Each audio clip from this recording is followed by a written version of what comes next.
Film dibuka dengan memperlihatkan situasi bahaya di mana banyak kriminal asal Korea Selatan yang mulai kabur ke wilayah Asia Tenggara. Di sana, para kriminal tidak segan-segan melancarkan aksi kejahatannya dengan cara menargetkan para wisatawan. Salah satu kasusnya terjadi pada seorang pemuda kaya raya bernama Choi Yong-ki. Choi yang saat itu sedang berlibur ke Vietnam terlihat sedang mensurvei sebuah lokasi yang ingin ia beli. Namun tak disangka, oknum yang ia percaya sebagai makelar ternyata adalah sekelompok penjahat yang hanya ingin menguras hartanya. Scene lalu beralih memperlihatkan seorang detektif bernama Ma Suk-do yang diminta datang untuk menangkap seorang penderita gangguan jiwa. Orang itu tampak mengamuk di sebuah toko swalayan sambil mengancam akan membunuh siapapun yang mencoba menangkapnya. Para polisi yang berjaga terlihat berhati-hati untuk menangkap si pelaku karena takut akan membahayakan nyawa orang lain. Namun tidak dengan detektif Ma. Ia dengan gagah berani mendekati si pelaku dan berhasil melumpuhkannya. Keesokan harinya, Kapten Kepolisian bernama Kapten John mengumumkan pada semua timnya kalau salah satu dari mereka akan dikirim ke Vietnam untuk menjemput seorang kriminal yang bernama Yu Jun-hoon, di mana ia adalah orang yang sama yang sebelumnya menipu Choi di awal film. Kali ini, Yu diketahui menyerahkan diri setelah ia ketahuan mencuri di toko perhiasan. Singkat cerita, Detektif Ma dan Kapten John akhirnya terpilih untuk melaksanakan misi penjemputan ke Vietnam. Sesampai di Vietnam, Kapten dan detektif langsung dijemput oleh petugas konsultan Jenderal Korea Selatan yang bernama Park Chang-soo. Sesampai di kantor konsultan, Detektif Ma dan Kapten John lalu dipertemukan dengan Yu Jun-hoon. Karena kasus penyerahan diri seperti ini sangat jarang terjadi, Detektif Ma pun merasa curiga dengan motif lainnya di balik tindakan Yu. Detektif Ma dan Kapten John lalu menginterogasi Yu dan memaksanya untuk mengatakan alasan sebenarnya ia menyerahkan diri pada polisi. Setelah dipaksa dengan kekerasan, Yu akhirnya mengaku kalau keputusan itu diambil karena temannya yang bernama Jang. Nah, setelah mendapatkan informasi itu, Detektif Ma dan Kapten John akhirnya langsung bergegas menemui Jang. Setelah menemukan lokasi Jang, detektif dan kapten pun terkejut setelah melihat Jang yang sudah tewas dalam keadaan terluka di sekujur tubuhnya. Jasad Jang lalu dibawa ke kantor konsultan untuk diperiksa lebih lanjut. Detektif Ma kemudian memberitahukan kabar kematian Jang pada Yu. Karena hal itu, Detektif Ma pun memaksa Yu untuk memberitahukan semuanya, siapa yang sebenarnya membunuh Jang dan mengapa Yu sangat ingin dibawa ke Korea. Jadi beberapa hari yang lalu, setelah para penjahat menghajar Choi, si pemimpin yang bernama Kang Hae-sang ternyata berselisih dengan kelompok Jang dan juga Yu. Mereka pun bertengkar sampai membuat Choi sempat berhasil melarikan diri. Yu dan yang lainnya pun langsung mengejar Choi dan berhasil menangkapnya.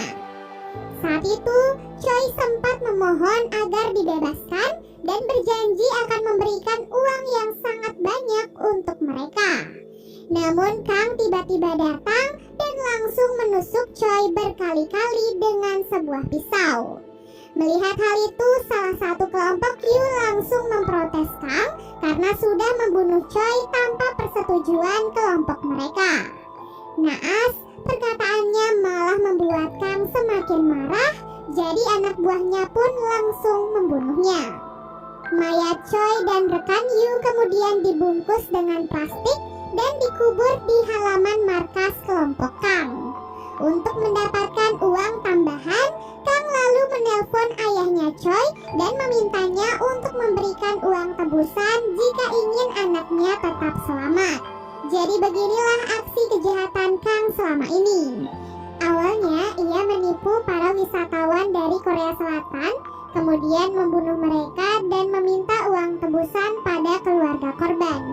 Nanti setelah mereka mendapatkan uang tebusan, Kang dan teman-temannya akan menghilang begitu saja tanpa mengembalikan korban yang sudah ia bunuh.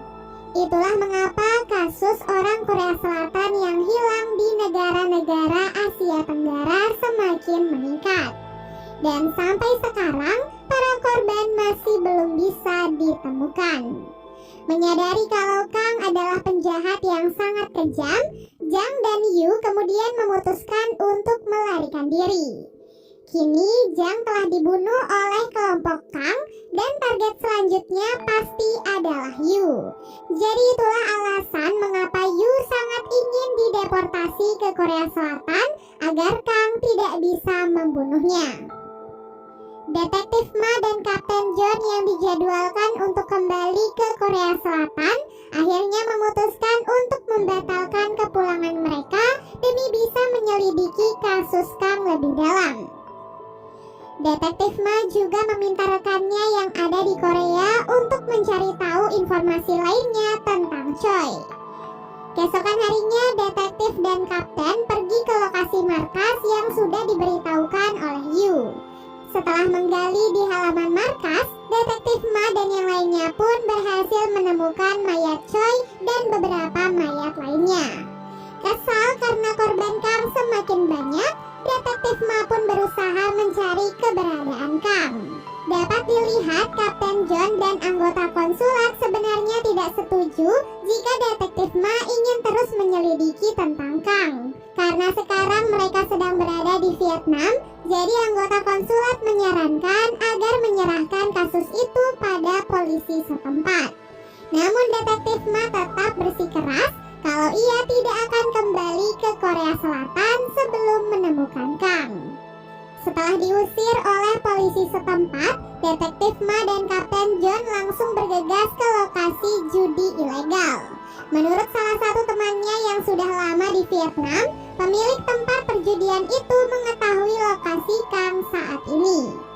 Sesampai di tempat perjudian, detektif Ma melihat banyaknya preman yang menatapnya dengan sangat sinis.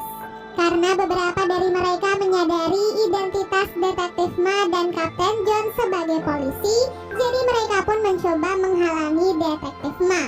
Namun karena detektif Ma tidak suka basa-basi, jadi ia pun langsung menghajar para preman yang mencoba menahannya. Sampai akhirnya orang yang ia cari akhirnya muncul dan menodongkan pistol ke arahnya. Bukannya takut, detektif Ma malah tetap santai dan merebut pistol itu dalam sekejap. Karena ketakutan, si pemilik tempat perjudian itu pun akhirnya mengatakan di mana alamat Kang saat ini. Di tengah perjalanan menuju lokasi Kang, detektif Ma mendapatkan informasi dari rekannya yang ada di Korea kalau Choi ternyata adalah anak seorang pemilik perusahaan ternama yang ada di Korea Selatan bernama Choi Chun-baek. Namun anehnya sampai saat ini pihak kepolisian Korea mengaku belum menerima laporan apapun dari pihak Chun-baek. Hal ini pun membuat detektif Ma curiga kalau Chun-baek mungkin saja mengirimkan tentara bayaran untuk membunuh Kang demi bisa membalaskan kematian putranya. Sesuai dugaan detektif Ma, beberapa tentara bayaran akhirnya sampai di kediaman Kang. Meskipun jumlah mereka sangat banyak, namun Kang dan rekannya ternyata masih bisa bertahan melawan mereka. Dengan sebuah parang andalannya, Kang dan rekannya berhasil membunuh semua tentara bayaran tersebut. Penyerangan itu pun tentu saja membuat Kang sangat marah. Ia pun menelpon Chun-baek dan mengancam akan segera pergi ke Korea Selatan untuk balas dendam.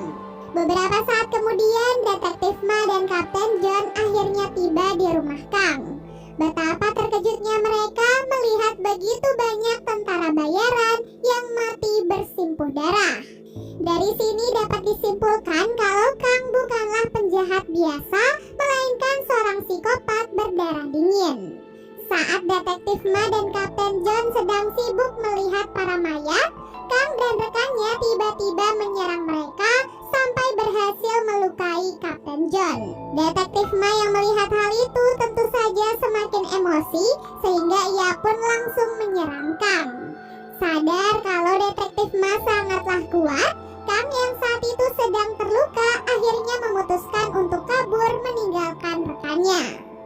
Dan ya, karena saking emosinya, detektif Ma bahkan tidak sadar telah memukuli rekannya Kang sampai terluka cukup parah.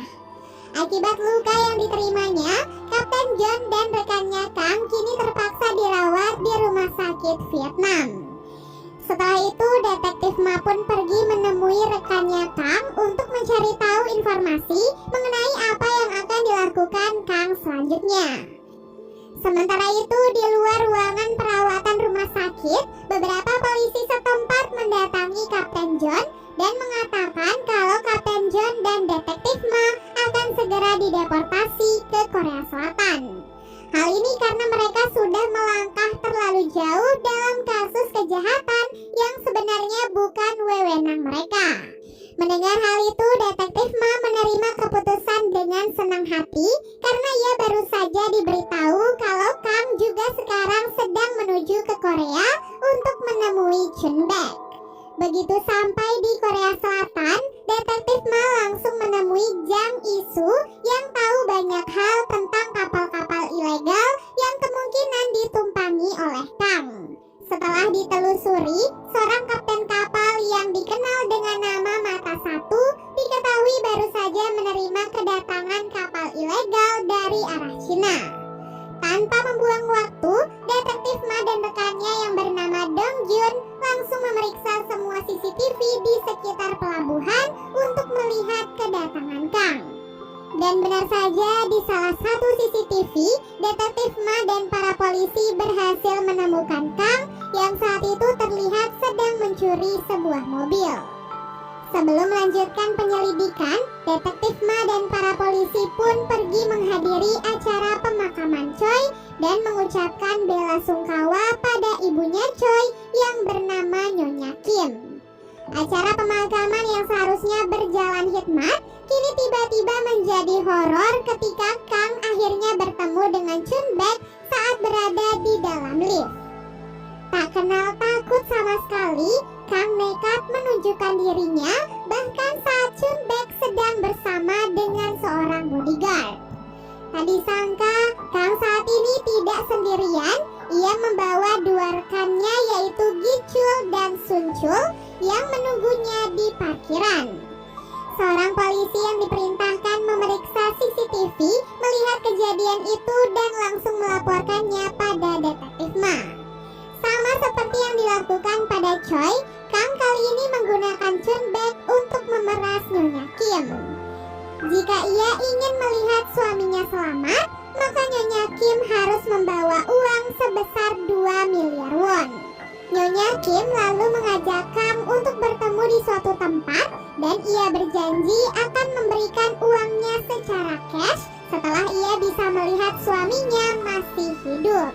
Keesokan harinya, operasi penangkapan Kang akhirnya tiba. Detektif Ma dan para polisi setempat akhirnya bekerja sama dengan Nyonya Kim demi bisa menangkap Kang. Nah, karena Kang sudah mengetahui identitas dan wajah para polisi, jadi detektif Ma pun memerintahkan Isu untuk berpura-pura sebagai supir Nyonya Kim. Setelah Nyonya Kim dan Isu berangkat menuju lokasi Kang, Chul bersaudara ternyata diperintahkan untuk membuntuti mereka agar mereka yakin kalau Nyonya Kim tidak membawa polisi. Tanpa mereka ketahui, pihak kepolisian juga sudah menyiapkan rencana lain untuk mengawal Nyonya Kim dan juga Isu. Selagi beberapa polisi mengawasi Nyonya Kim, Dong Jun diperintahkan untuk datang ke lokasi pertemuan terlebih dahulu agar ia bisa segera menemukan Chun Baek. Di waktu yang sama, polisi Dong Jun akhirnya berhasil menemukan Chun Baek di sebuah pabrik terbengkalai. Ia pun langsung membawa Chun Baek keluar, namun Kang tiba-tiba datang dan langsung menusuknya. Karena merasa panik, Kang pun memutuskan untuk segera kabur dari tempat tersebut. Beberapa saat kemudian, beberapa polisi polisi berhasil menemukan polisi Dongjun dan Chunbaek, kemudian langsung mengevakuasi mereka berdua. Mengetahui kalau mereka sedang bahaya, Kang pun langsung menelpon Chul bersaudara dan meminta mereka untuk segera kabur. Namun Chul bersaudara malah berpikir kalau Kang hanya ingin mendapatkan semua uangnya sendirian. Di waktu yang sama, setelah mendapatkan pemberitahuan kalau Chunbaek sudah berhasil dievakuasi, Detektif Ma memerintahkan Isu untuk terus mengemudikan mobilnya. Namun Chul bersaudara yang sudah tidak sabar ingin segera mendapatkan uang, malah terus mengejar mobil Nyonya Kim sampai ke parkiran mall. Setelah Nyonya Kim turun dari mobil dan kabur memasuki mall, Isu malah kabur sendirian dengan semua uangnya. Tak lama kemudian, Detektif Ma dan beberapa polisi akhirnya sampai di mall itu untuk menyelamatkan Nyonya Kim. Salah satu Chul bersaudara lalu ditangkap di parkiran mall, sementara satunya lagi masih mengejar Nyonya Kim di dalam mall. Saat Nyonya Kim ditangkap oleh Chul, Detektif Ma pun datang dan langsung menghajarnya.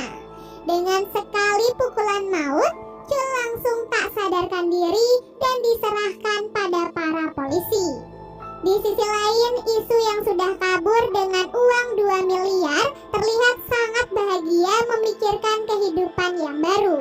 Namun tiba-tiba ia pun ditabrak oleh mobil Kang dari arah belakang. Tak ingin menyerah begitu saja, Isu pun akhirnya kabur dengan menggunakan sebuah taksi.